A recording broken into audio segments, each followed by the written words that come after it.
All right, guys. So today we're getting into synthetic division, and it's a shortcut way of doing long division whenever you have a linear divisor.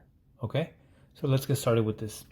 So notice here I have 4x to the third minus x squared plus 2x plus 7 divided by x plus 1. Now this is considered a linear divisor because it's x to the first power plus 1. This is a cubic dividend because it's 4x to the third power. Right? If it was x to the second power, it would be squared. So this is cubic divided by linear. So whenever we have a third power divided by a first power, we're going to be left with a second power solution. Okay? So just keep that in mind. So what we're going to do here is we're going to do this. We're going to do an upside down division bar. And then we're going to write the terms, just the variables, right on the top right here. So we're going to write it like this: x to the third, all the way down, counting down, x to the second, x to the first, x to the 0 power. Okay.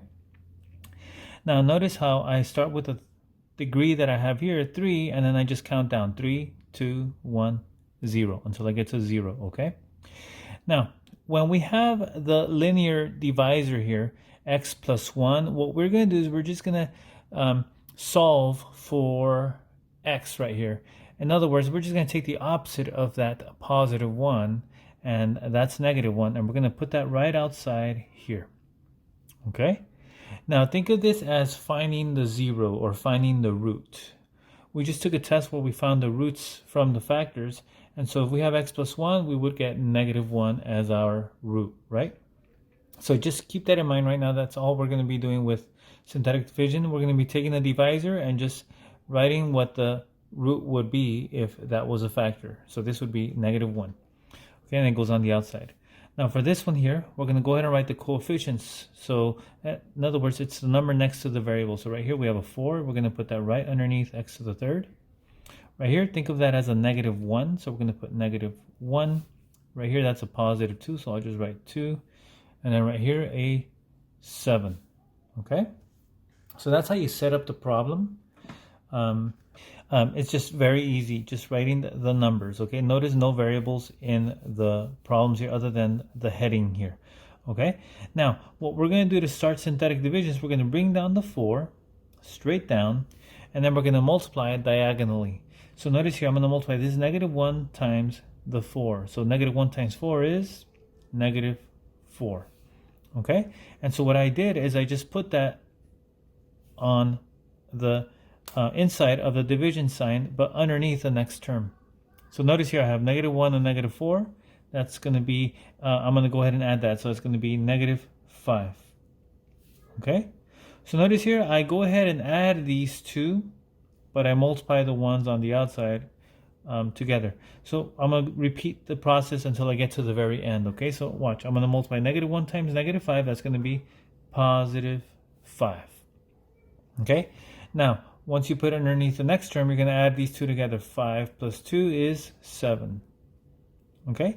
So again, the number on the outside here is attained by adding these two numbers. So notice here, I added this number here, negative 4 and negative 1 makes negative 5. Okay? So we're going to go all the way down to the right until we get to the end. So now we're going to take this 7 and multiply it by negative 1. That's negative 7. And so then I put that negative 7 underneath the next term. So now add 7 minus 7, well, that's 0. Okay, now whatever you end up in the last box here, that's going to be your remainder. So notice here, since our remainder is 0, that means we have no remainder. Okay, so now what do we do with these numbers? Well, these happen to be the numbers or the coefficients of our solution. Remember, this is a division problem, so we're dividing a third power polynomial by a first power polynomial. So that means that my answer is going to be a second power polynomial. So this is going to be 4x squared. And then just count out minus 5x plus 7. And that's it. That's my answer. Okay? What that means is that if I were to multiply 4x squared minus 5x plus 7 times x plus 1, if I were to do the box method and multiply, I would end up with this polynomial here. Okay? All right, so that's pretty much it. Let's do another example, and then let's see if we get a remainder this time. So First thing you want to check is make sure that you're not missing any terms, okay? Because we need to fill those in with zeros if we do. And notice our divisor again is linear. That means it's x to the first power. Again, it's a third power divided by a first power. That means our solution is going to be an x squared power, okay? So I'm going to go ahead and notice here my highest degree is to the third power. So I'm going to go ahead and put to the third, to the second, to the first, and then to the 0 power. Okay, and now let's go ahead and take the opposite of this 3, which is -3. We're going to put that outside. Again, if this were a factor, right, we would just write out what the 0 would be. Okay, so then let's write the coefficients here. So for the x to the third, we have a 4. For the x to the second, we have a 21. For the x, we have a 24. And for the x to the 0, or just the one without a variable, is going to be -9. Okay, so start the steps by bringing down the 4 all the way down, and I'll multiply. -3 times 4 is -12. Subtract 21 minus 12, that's going to be 9. Okay, and then we have -3 times 9 is going to be -27. Okay, now subtract -27 and +24, that's going to be -3. Multiply here, you get +9. Okay, so again, my remainder is 0. So that means my problem here is going to be the result here. So 4, 9, and -3. So remember, we took a third power and divided it by a first power, so that we're going to be left with a second power. So this is going to be 4x squared plus 9x minus 3. And that's it. No remainder. Okay. What if it's missing a term? Okay. Notice here we have 4x to the third, and then it skips x squared, and then just goes on to -11x minus 9 divided by this. So what we're going to do here is we're just going to go ahead and write it out like we were doing for the other problems. X to the third, x to the second, x to the first, x to the 0. And then remember, what would this be if this were a root, right? X plus 1, just take the opposite, that would be -1. Okay? And so then we're going to bring down the coefficients, so it'll be a 4. Now remember, there's no x squared, so what do we write? Well, we're going to write a 0. Okay? It's important that you don't skip any terms. You must write in the 0 here. And then for the x is just -11. And then for the x to the 0, that represents just the one without the variable, that's -9. Okay, so once again, bring down this number here, that's going to be a 4.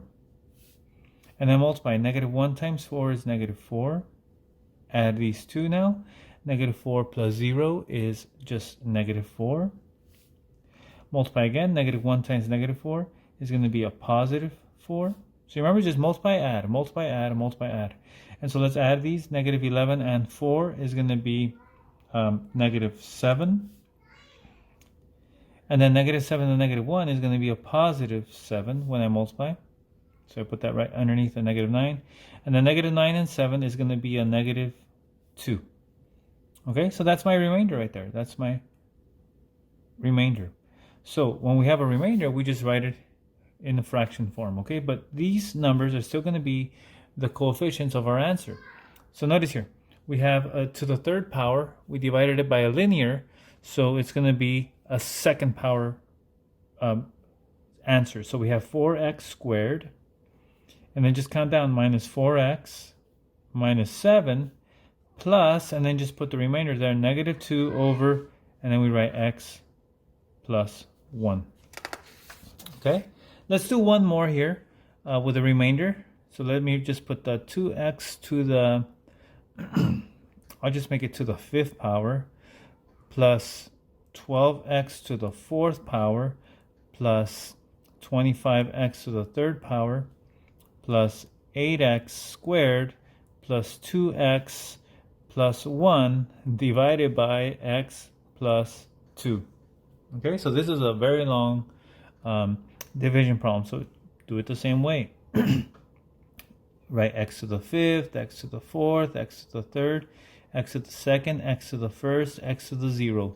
And I just made this up, by the way. I don't know if it's going to have a remainder or not. I'm hoping that it will. And so notice here, this will be just a negative 2 right here. And I'm going to put a 2 there, the 12, the 25, the 8, the 2, and the 1. And my numbers may come out big, so let's hope they don't. Let's start by bringing down the 2, and let's multiply. Negative 2 times 2 is negative 4. And then we have 12 minus 4, that's going to be 8. And then 2 times negative 8 is going to be negative 16.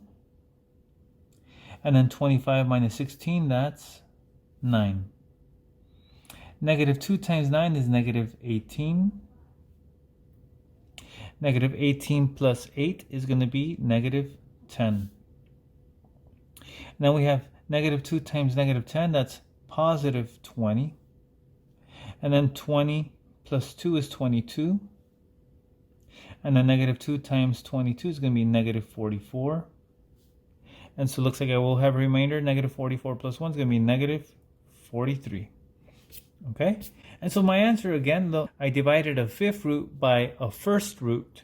So that means my answer is going to begin with a fourth root. So it's going to be 2x to the fourth plus 8x cubed plus 9x squared minus 10x plus 22 plus, and then a negative 43 over x plus 2. And that's it.